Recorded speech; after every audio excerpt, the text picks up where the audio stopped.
Yeah, I'm here today with Lisa Cairns from England, and I want to introduce you a little bit. You do live streams on the internet, yeah, right? And also you travel through Europe and you have talks yeah, yeah, to the cold in the cold countries. You say, yeah. okay, Mostly. and yes. And could you introduce a little bit your work? Yeah. Okay.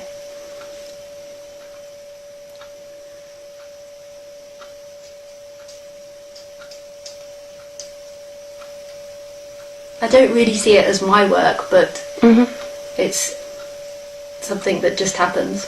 These words about, I suppose, non-duality come out. But you just have to give it a few moments while it comes.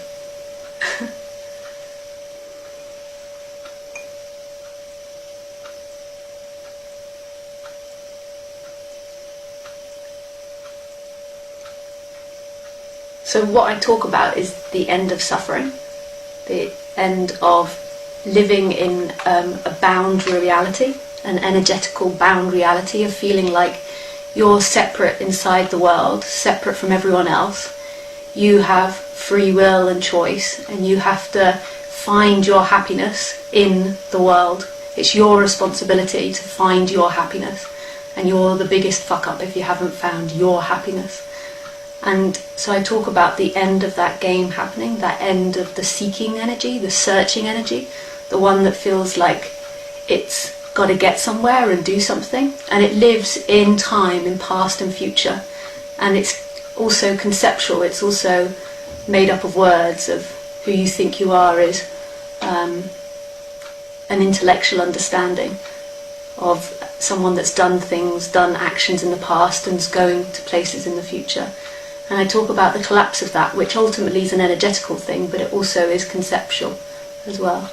And the collapse of living in a separate reality that's in past and future, and then just living, and then no separation anymore. There's just life appearing, there's just what is, and life becoming very simple. And it's no longer you in relationship with anything, and you having problems with the world. There's just the world happening. So. Okay, sounds very nice. Yeah, and so it is. But just to be clear, I say suffering. I don't know what else to call it, but it is the end of something. It's not getting to a place. It's the end of something. So, do you think we're always trying to get somewhere? So we don't have to get anywhere. We just have to end something. You couldn't even end something, but because that would still be getting somewhere. It's such a mindfuck. Yeah, it is. But it sounds like I have to push a button and then like an eject. Yes. Eject this person. Yeah. But it's not even quite like that. It's actually really mysterious as to how it's happening. The person that's looking has taken things to be really normal and really ordinary and thinks it knows things, but it's really, really mysterious as to what's happening. We can't even find a place that any of this is coming from. We can't find a place of who we think we are, who the other is, how action's happening. We can never get to an answer. It's really mysterious as to what's happening. But there can be a collapse of that knower that's looking and thinks it knows that it acts separately, it has free will, and it has to get somewhere. But it's not somebody's doing, and then everyone says, well, then how does it happen? And this is when it all becomes this big question mark. But the question mark was all that was ever wanted. It was never the understanding, the intellectual bullshit that I talk, that all other speakers talk. It was the collapse into this mystery. And actually mystery was what was wanted, even though the seeker says mystery's bad, not knowing's bad. I've got to know, I've got to understand, I've got to get there, I've got to know what I'm going for. Actually just, we don't know, we'll never know what the hell's happening. It's appearing for, we don't know what reason, we don't know why, we don't know who it's appearing for, we don't know who you are or other it is. There is just life happening, and it's not conceptual at all. Concepts are something that appeared in it to help humans evolve. So since you give talks or live streams, it seems like you're teaching us to get there. Well, that's maybe what it seems like, yeah. Yeah. So why? What is the sense of it then? If there is no getting there, I don't know. Just speaking happens, and people or bodies seem to come and listen to that speaking. I don't know how, or why, or what's going to be got, or what's not going to be got. I don't know if it does good or not good or anything like that. All that, it's not even me that knows. I don't even know who I am. Is that urges appear. Words appear, sounds, sight, bodies seemingly appear or come and go. But all there ever is this aliveness, this beingness, where all forms seemingly are moving in it. Everything else is mystery. I don't even know what I'm talking about. I don't even know who I am. So is it when people gather together to be with you or to hear you, could we call it that it's not the teaching that does something, it's like the gathering and the energy in the gathering that makes something mysterious happening? I think that's too logical. Okay. There's no sense to it. There's urges written for body mind mechanisms and impulses written for them to come to the talks, and then there's impulse written here to speak. Okay. And we cannot possibly know. We don't even know we're going to the future. We just know this with an image of the future and an image of the past. We don't even know who we are. We can't tell the difference between sound outside and inside. We can't even find the person that thinks it could tell the difference. We just know all these appearances happening in this absolute mystery, in this holy fuck. And as a kid, it was never a problem. As an animal, this holy fuck's never a problem. To the one that thinks it knows and thinks it's got to get its happiness in the future, that's agony, because if it doesn't know, it can't find what it's looking for. It can't find it. But what is interesting to me is you said there's only an impulse here for you to talk, and there's an impulse for people to listen to you. And I don't even know, but even saying you or no, that's just fine. Jump around. Even saying you or I is quite mysterious. We can't even find that boundary, or it can't even be found, that boundary. Like right here now, there is sounds appearing, but there's no point where the hearing and the sound start and stop. There is this sound, and we say Lisa's speaking. We're just referring to the body. It seems like the body's speaking, and then it's heard, but there's no difference between that hearing and the speaking. That the concept comes in and says, I'm listening, but where is the point where the listening starts and the sound stops? Here? It's all down to intellectual interpretation, and that intellectual interpretation has been taken as a reality. I'm listening, she's speaking. And then this whole conceptual reality has begun, which seemingly gives the appearance of I'm in here and the world is out there, and I've got to find something. Okay, but my questions are rather worldly. Like, I'm trying to understand, maybe I can't, I don't know, but I don't think anyone can understand. There's thoughts that appear. Right. And that's it. And then they disappear, and then we're left in this big mystery. Okay, but the question for me is, I have this body, I'm on this earth. You think. Yeah, but without thoughts, that's not a reality. Right. The earth is, without thoughts, I have a body. Do you really have a body? Do you really have it on an earth? Okay, at least I feel it, and But that's not the actual experience. It's not the experience that you feel you have a body right now. There's sensation appearing in this massive space that's absolutely boundless. And then on top of that, a thought comes on and says, it's inside a body, or I'm inside a body, which is an interpretation and not a reality. There's this boundless space where all these appearances are happening that's so huge, the biggest, it's huge, can't even be found, the space. We can't even really call it space.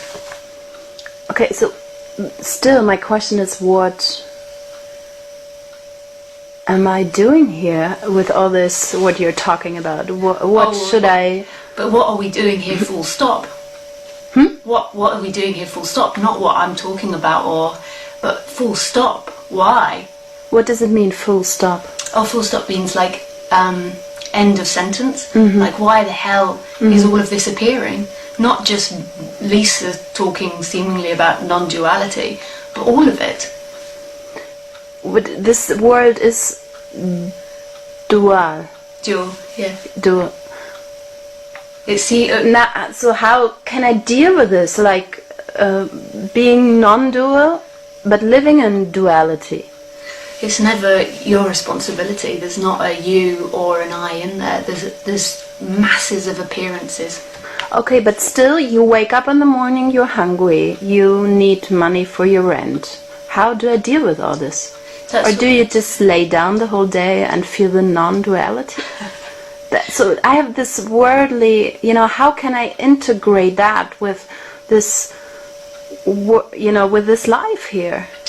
Well, I know there's no life, but there is. There seems to be, but what happens in the morning when the body wakes up is there's lots of thoughts, feelings, sensations appearing. And then what else wakes up is this person that thinks that it's in control of all these sensations, these appearances, and that it's got to make the best of them. And that's the bit that's false.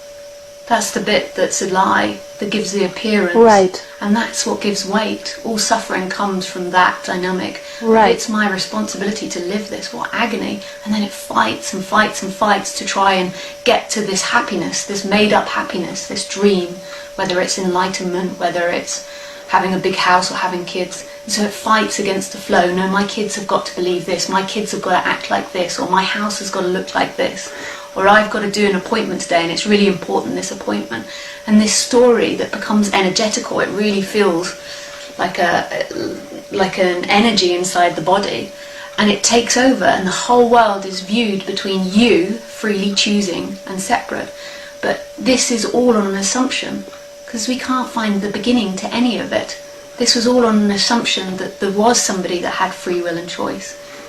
So how can I deal with that? I know all this. Like, let's take you. You kind of. Who I am. Okay, but you step out of bed and then you have maybe get those thoughts of I have to achieve something, and then in that moment you can let go again because it's only a story. I don't feel like I can let go. I used to feel like it was my choice to let go. Okay. Now there's just masses of appearances happening in this silence. Appearances is the sensations you feel. Sensations, thoughts, urges. Okay. And there's no longer this energy that believes that they are mine and that I can fuck life up and that I can get life wrong, and that I'm inside a body and that other people are acting separately. So that whole intellectual reality of they've done me wrong, I've done wrong, I'm guilty, they're guilty. No, this shouldn't be like this. This whole fighting part falls away. How that falls away is just why the body here, seemingly in the story, had urge to move towards non-duality, but at the time it thought I was choosing, and then that began to be seen as an absolute lie. I can't even say there was definitely a past. So you already wake up being in non-duality? I don't wake up being in non-duality, just that dream of living in time and this being my life fell away. But I don't know how. I'm not even sure that there was somebody yesterday or 10 days ago. All I know is the thought about it here, or the thought rises about it here. I really came back to being an idiot. People thought that you come to being wise, but I came to everything is unknowable. And there's not a problem with that. The problem is I know things, and the thing that people think they know most is that I am somebody inside a body and that I have free will. This is the biggest trap. As soon as there is I am someone with free will, and this is so scary for that energy that thinks it has free will. There's blame, there's guilt, there's shame, there's pride, there's all this, they're wrong, I'm right. That's what all the suffering is around, is free will, is I am someone inside a body and I choose freely. But it's very scary because the me energy believes that safety is in free will. I can stop bad things. I can stop getting in the car with the drunk person. I can stop people hurting my kids, I can stop bad things happening to my cat. So it becomes incredibly scary, this questioning of free will, because it means anything could happen, which is the way it's always been. Okay, so but do you think there is a law of attraction? Like in the minute you step out of being in duality, you have a very different energy, and that attracts that's my belief, that attracts kind of the similar energy. So it seems like a free will. It does seem like free will. Well, that's appearing. Or it seems like we do have some responsibility of. But the question is how is these urges and these thoughts that say I am acting and I am choosing these things appear? So what happens is an appearance of choice. So the thought pops up, I'm going to go and give £10 to the beggar or something. But where does that thought come from? The assumption is that you're choosing it and you're someone behind that thought or urge, but it's absolute emptiness, it's boundless space it's arising in. Okay, so psychologists talk about that there's an unconscious, and that makes you, of course, pop up thoughts that lead you through life, because if in your subconscious is like a belief system that you have to stay poor, you will, without knowing, like unconsciously act on that. Do you believe in that?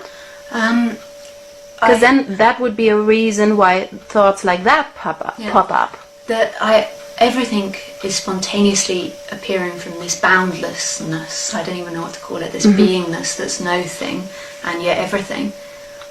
So right in this moment, everything's spontaneously appearing from nothing. But the body and everything is seemingly programmed a certain way. So the body's going to have certain programming. So if it's been brought up with parents that are English and like English food and English tea, then it's going to be programmed like that. But there's nothing wrong with the programming. That's just pain and pleasure.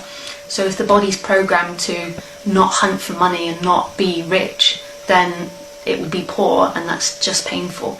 That's not suffering, that's pain or pleasure. It's the same with the animals. The animals are programmed a certain way. You'll get certain dogs that are programmed to be dominant dogs, and certain ones that are the weakest of the pack, and the weakest of the pack have the less food, the worse food, they're picked on by the others. That's not the problem. That's the flow of life. Life isn't fair. Life is messy and gruesome and in opposites, so it's pain and pleasure continuously. The problem is when it's taken personally, and it's I'm poor, I've been abandoned by life, and I've been rejected, and I've been made poor, which isn't true. There's just forms appearing which aren't personal. It's when it's personalised it becomes a problem. So the conditioning of the body, so if the conditioning of the body is to be poor, then that's what happens, painful. It could be pleasurable. Being rich is measurably not so pleasurable. Yeah. There's lots of effort that has to be put into it. Yeah. Okay, I understand. So, and that, if we get out of that story, then the agony can stop. Yeah, but the body might still carry on being conditioned to be poor. Right. It might not be one that gets lots of money or is not going to suddenly get a perfect life. Right. Life's going to carry on being messy because it's in opposites. Yeah. And bloody. Okay, so everything actually we believe is a belief system or a story that we make up, but it's not the truth. No, and it's based on the assumption that it's your story. Right, but that there's an I.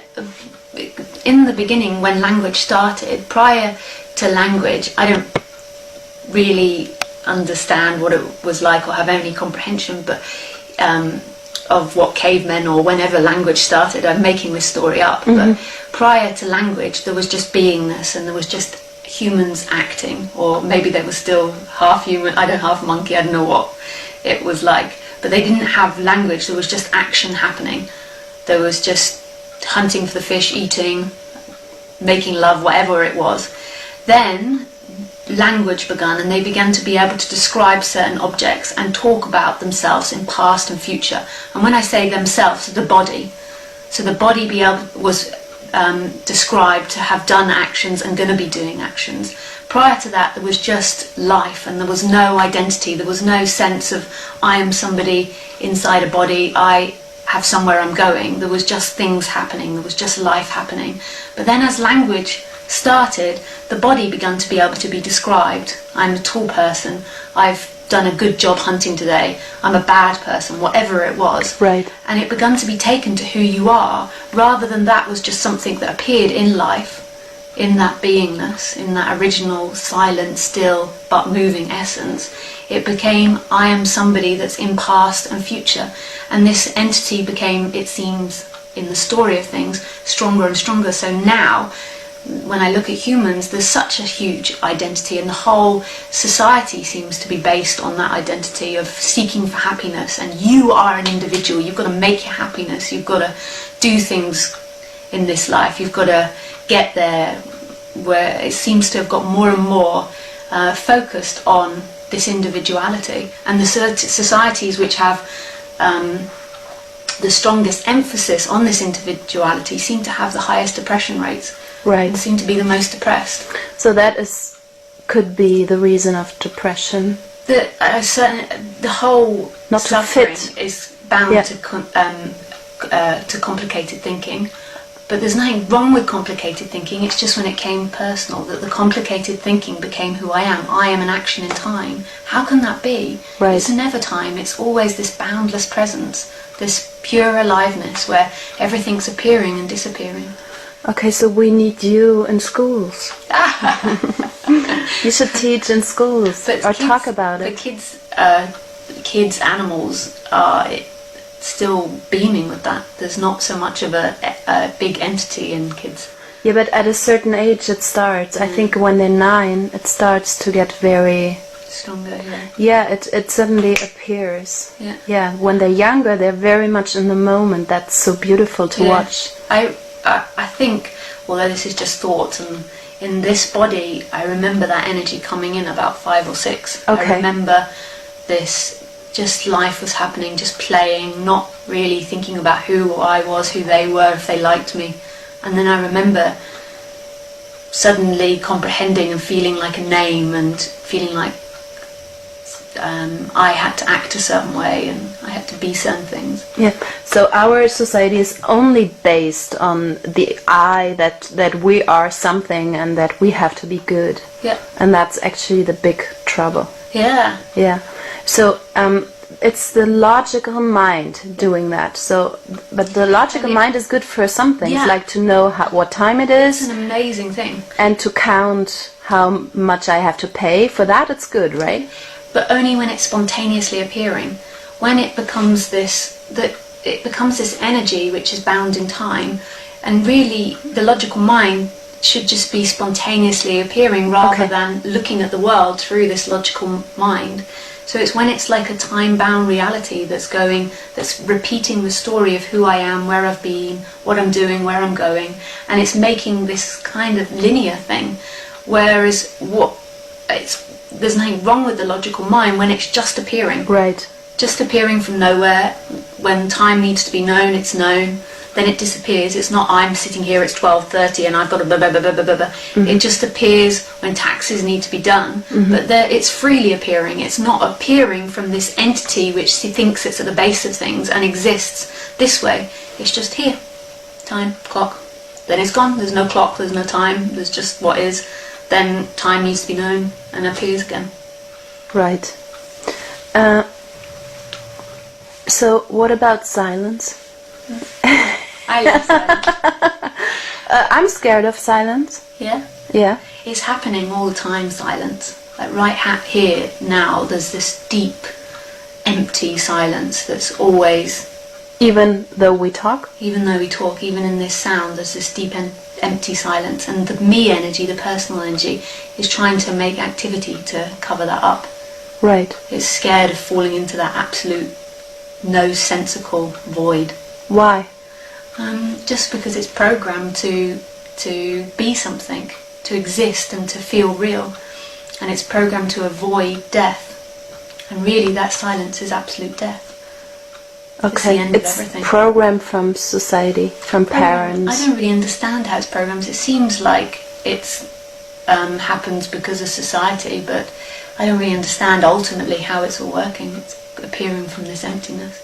But if you're a monk living in some cage, I guess you're away from that program because you cannot do A too monk much. living in a cage. No, they might have a really active mind. They could be sitting there still, but they might still be dreaming. Might still be dreaming of self. That's true. So the fear of silence is coming from Fear the of death. It's the fear of death. Right. Because right here, there's a part that's so still and so empty, and the me's scared of falling into that. It wants to keep existing in time. That's why we invent activity and thoughts. Not necessarily. But it's why that energy keeps seeking really quickly and keeps repeating the story. When it's repeating the story, it makes it feel like this is really real, and it covers up this void that's there. But how about, no story, no logical mind being, inventing stories, but still enjoy activity? Yeah, activity is fantastic. That's what I do. There's nothing wrong with activity, like things happening. Okay. Like things are always going to be happening, even if the body's still. That's not a problem. But it's that energy that's constantly repeating who it is. I am this. I know where I'm going. I've done bad. No, what's wrong? I've got to go there. That energy that's constantly... Because as it moves, it seemingly moves, it covers up this big void that's also there. Okay, so I have a personal problem. I have this thought or this concept in my mind that I would be happy if I do the things that I want to do. Yeah. So I don't know if that is true or not. It's a dream. In spirituality, they often encourage that you've got to do what you want to do. Yes. But it's a dream that's got nothing to do with what is.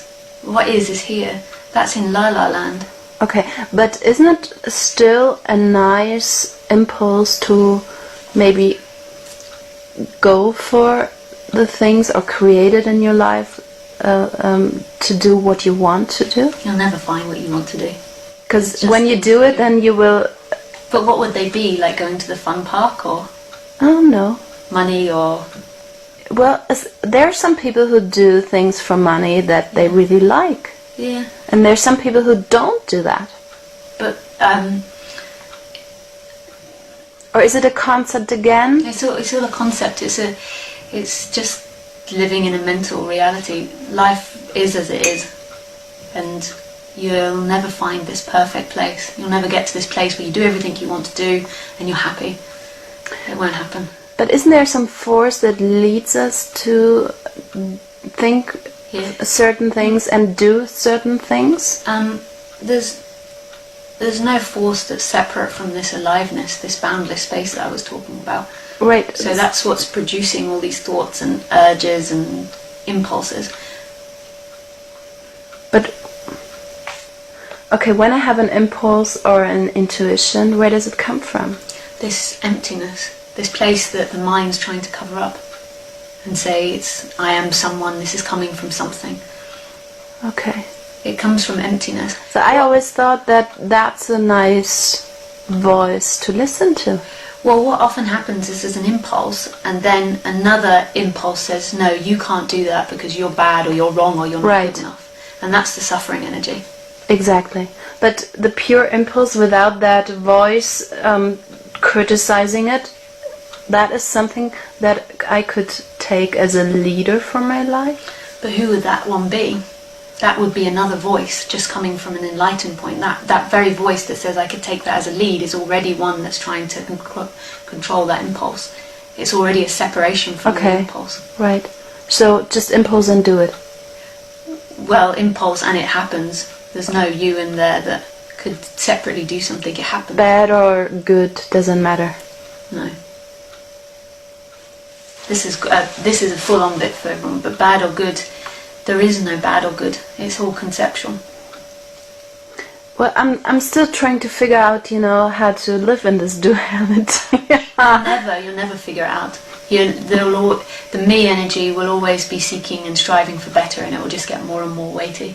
It's always going to be messy, fuck up, and perfectly beautiful, because it's a world of opposites. So how do you handle it? It just happens, and sometimes it's more pleasant than others, but there's not even someone here that's registering any more pleasant or not pleasant. It's just sensation and forms appearing and disappearing. And sometimes there's 20 hours of delay of the plane or something, or it's cancelled when I'm going to be doing a talk, and it's messy. Life is messy. You're never going to find a perfect life. That's what the me's dreaming of. It's messy, but it's also beautiful and fun, and it's all everything. It's all opposites. The problem always is that one that thinks it knows better. I know to feel my urges, or I know this. That's what we call the ego, the logic mind. I call it the personal, or the personal story, the person that thinks that it knows things. And the mystery is the freedom, the not knowing what's right, what's wrong, which sounds really full on, what's good, what's bad. I should feel my wants, not knowing any of that. So then everything's just free to appear and disappear, and then another person's or another body mind mechanism's free to be as they are. They're not right or wrong or good or bad, they're just as they are.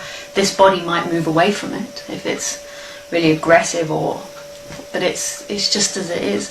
It's just free. It's no longer you have to be like this. That's agony to go down that road. Right. Because they are as they are. Life is as it is. It rains, it's sunny. And then there is the silence. Yeah. And as that me energy begins to dissolve, it's seen that all of this is it's happening, and it's also not happening. There's also this silence, freedom that's boundless, that isn't suffering, that doesn't have a problem with the world. It's creating freely, but it's absolutely boundless. It's not caged. That cagedness, it's not at all caged. It's not even you. Like the essence of everything is huge. It's bigger than the idea of huge. It's everything and no thing, and it's right here as the words all drop and all this bullshit that I speak drops. And I do speak bullshit. Like I can't ever speak this. I can't ever speak it. As it all drops, there's this boundless wonder, this freedom that's dreaming in not freedom. Yeah, I have no question after that anymore. And it's funny, you actually answered all the questions I already wrote down, even though I didn't ask them, you answered them already. How funny. Yeah. And then it all disappears, and it's never really happened. All this blah blah blah for the last half an hour into this void. Yeah. And there's just here, there's eyes, hair, smell, touch, nodding. And that's the freedom, not any words spoken about it. The actual what's happening. What is so difficult is that there is no way to describe it, actually, right? Yeah. Yeah. And what also can be difficult is the personal energy thinks that it can some way understand this, and that it's its responsibility to get there, and it's got no comprehension that this is happening so beyond it. Right, so the big question always is, and I have that with almost everyone I interview, is I always think, okay, she got it, but I don't know if I got it. It's always like that. Yeah. Well, the essence, that innocence we were talking about, that boundlessness is always free, and it's the nature. Everybody has it. Everybody is it. Everything is it. So it's the freedom is there, but what can sometimes be appearing is this personal that's saying, I'm not it, and its biggest story is, I've got this wrong and I'm not it, I'm not good enough, I'm not good enough. So I could say everybody's enlightened. Everything is enlightened. Everything. Everything that's is interesting. screaming. Never had anyone say that. No? No. Everything is screaming this presence. So they are, but they don't know. No one will ever know it, but what they think is they're not. Exactly. You'll never know it intellectually, but what they think is they're not. That's the whole assumption of this person. Yeah. And what society seems to teach the body-mind mechanisms. You're not good enough. Exactly. You've got to do well at school to be better. You've got Yeah. to be better in the future. Yeah, exactly. I always say we all love each other, we just don't know it. Yeah, it's all love. Yeah. All of it. Yeah. And when if I say that, they look very funny at me. yeah, and when you say that there is no good and bad, people often think then the body would act badly, but that's not true. The essence of everything is love. You don't need to teach yourself how to be good. Exactly. It is as it is. And there's love between everybody and everything. We just create that story that it isn't. So when people... It's not even you creating it. The you is what's dividing it all. Yeah, so I do have another subject I want to talk with you about it. I actually oversaw it just now. And it's this thing between man and woman. So people always say, oh, I fall out of love. That is just a big story, right? Nobody falls out of love. But nobody falls in love either. Right. So why am I attracted to one person more than the other? That's just a bodily thing. You'll notice it with cats, with dogs. Okay. The energy goes... It's biological. Yeah, the energy's more pulled towards certain body-mind mechanisms. That's just the conditioning of the body. And it's a beautiful act, that intimacy of two bodies. That's really lovely. But it's when it begins to become he's mine or she's mine or we are in relationship, then it feels like you fall in and out of something, but that's just dreamland. Yeah. There's just pure aliveness expressing, and there's touch or there's no touch happening. Yeah. So is that what you mean with non-duality and death of romance? Because I saw that on your website. I was like, oh, interesting question. Death of romance? What is that? Oh no, that was just a joke video. Okay. We made this video where two people are in a relationship and they're trying to have a conversation, but they keep quoting non-duality to each other. And it's, when it's maybe a particularly a guy thing. A guy thing. When you're with certain guys and you go to say, I love this moment or something, and they're like, there is no moment. Or whatever, there is no time. And they preach non-duality. It was like a joke like that. Like the guy was sitting there preaching non-duality every time the woman appreciated the sun or something. There is no sun. Oh no. So it's just a joke. Okay.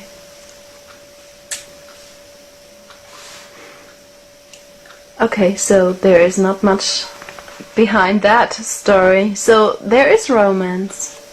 If there is love happening, there is romance happening, but actually between everybody. Well, everything is a love affair. This is so intimate now. There is no distance between anything. But there can be this two bodies that are attracted together and they kiss and make love and...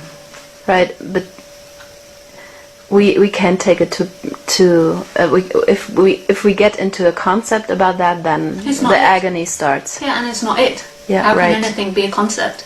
Yeah. We start dreaming about him being mine or where it's going to be in 10 years. Right. But it doesn't mean that the bodies don't spend 10 years together, but it's... So what do you think about the concept of soul and karma? I don't see any separation, so there couldn't possibly be a soul. There's only this beingness, this love that we talked about, which is everything. There can't be a soul? There's no individual soul, there's just this pure aliveness that's everything and nothing. So maybe the concept of soul means that there is just that... One soul. Exactly. Soul's a funny word in English, because it also means the bottom of your foot. Really? Yeah. Oh. Soul. Yeah, we say Sohle. But you could... It's the same writing. It's the same what? Writing. What? Soul and the sole of your foot? Is this the same? It's different writing. Different writing, but the same sound. Yeah. Okay. But so because I like the concept of we are souls, but I agree that we are actually one soul. Yeah, you could say that. I'd just say one beingness, one aliveness. Yeah. Some people might say consciousness, or my words tend to be I quite like, or mystery. I like we're one mystery, or there's just mystery, or this space, or you can't really capture it. And karma, I just see as cause and effect. The world seemingly operates in cause and effect, but I don't see it as somebody's karma or somebody's got karma. Cause and effect, meaning I cause something and then I get the similar effect to that? No, just the world seemingly operates in cause and effect. So if you drop the cup, it smashes. If you drink lots of alcohol, there's more than likely sickness. Just operates, but it's not a personal thing. You don't have karma that you're storing up somewhere in a secret little vault somewhere. That's what lots of spiritual people talk about. Yeah, and then they talk about helping you get over your karma and you'll have a better life, and it's all in concept about the future. This is it. The freedom's here. That's dreaming. That also includes that you have to go through more suffering to go it's in to get happiness. It's in a dream. It's in fantasy. It's supporting that whole conceptual thinking. I'm going to go somewhere in the future. I'm going to get it there. It's here. It's right here, always. That energy, though, it loves to dream and loves to mentally, I say, masturbate over this. Like, overly think about where it's going, what it's doing. That will never give answers. It's here. The past, the future arise here.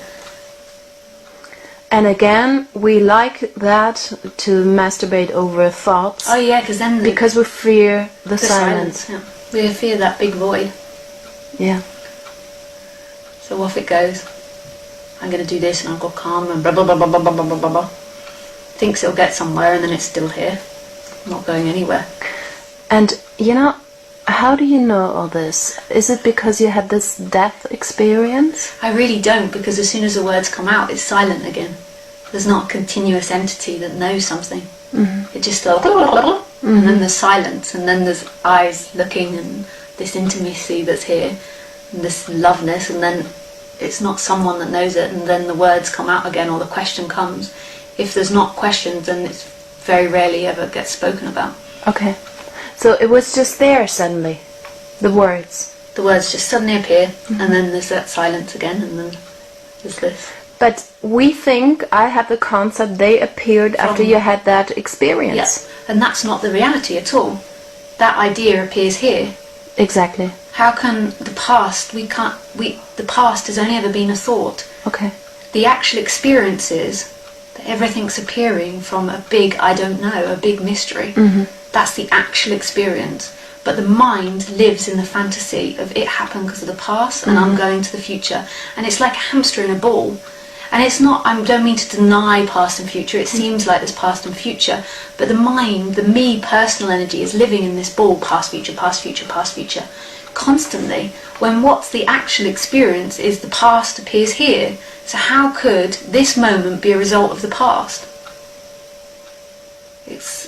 So that always drives us, all this mind fuck drives us always away from what some people call now, the now, yeah, the silence. Or the present. The presence. The gift. Yeah. Okay. I don't really use the word now. It's more I would tend to go towards beingness or that space or... Okay. I don't know what words suit it. Because there's all the beauty and all the love we need. Or the peace. It's not even you. You is already a once removed imagining in words. Okay. Right here, there's mystery with lots of things appearing, including thoughts. And question marks. Yeah. Okay. Now I don't have a question. I think that was a very nice finish. Yeah? Yeah. I need the toilet as well. Okay. Well, thank you very much, Lisa. Thank you.